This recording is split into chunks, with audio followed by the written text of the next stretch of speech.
करवा चौथ पर प्रचलित कहानियों में से एक कहानी इस तरह से है। इंद्रप्रस्थपुर वेद शर्मा ब्राह्मण की विवाहिता पुत्री वीरावती ने करवा चौथ का व्रत किया था। नियम अनुसार उसे चंद्रोदय के बाद भोजन करना था, लेकिन उससे भूख सही नहीं जा रही थी। उसके भाई उससे अत्यधिक स्नेह करते थे और बहन की यह अधीरता उनसे देखी नहीं गई। इसके बाद भाइयों ने पीपल की आड़ में आतिशबाजी का सुंदर प्रकाश फैलाकर चंद्रोदय दिखा दिया और वीरावती को भोजन करा दिया। इसके बाद वीरावती का पति तत्काल अदृश्य हो गया।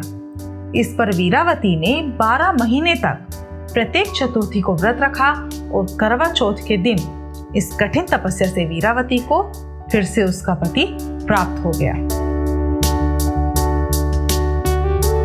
दूसरी कहानी कुछ इस तरह से है। प्राचीन समय में करवा नाम की एक पतिव्रता स्त्री थी।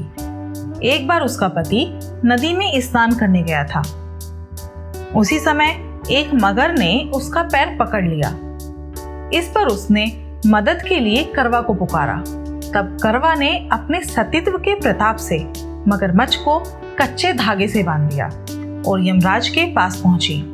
करवा ने यमराज से पति के प्राण बचाने और मगर को मृत्यु दंड देने की प्रार्थना की। इसके बाद इस पर यमराज ने कहा कि मगरमच्छ की आयु अभी शेष है, समय से पहले उसे मृत्यु नहीं दी जा सकती। तभी करवा ने यमराज जी से कहा कि अगर उन्होंने करवा के पति को चिरायु होने का वरदान नहीं दिया तो वह अपने तपोबल से उन्हें नष्ट होने का शाप दे देगी। इसके बाद करवा के पति को यमराज जी ने जीवन दान दिया और मगरमच्छ को मृत्यु दंड दिया।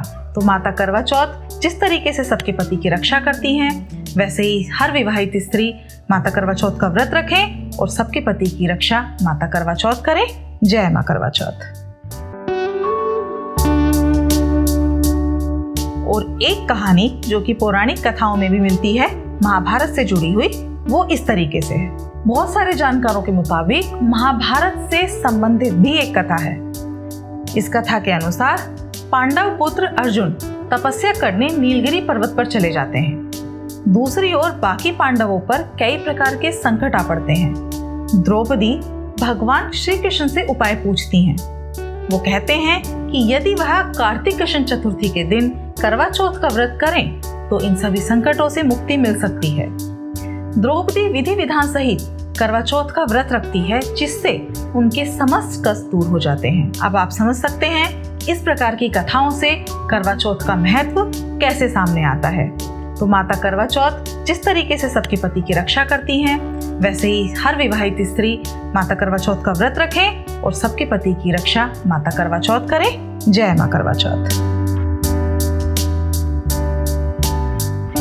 मुख्य कहानियों में एक कहानी मिलती है कि एक बार देवता और राक्षसों के मध्य बहुत भयंकर युद्ध छिड़ा हुआ था। लाख उपायों के बावजूद भी देवताओं को सफलता नहीं मिल पा रही थी और दानव थे कि वो उन पर हावी हुए जा रहे थे।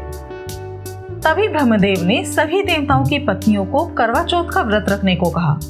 उन्होंने बताया कि इस व्रत को करने से उनके पति दानवों से यह युद्ध जीत जाएंगे।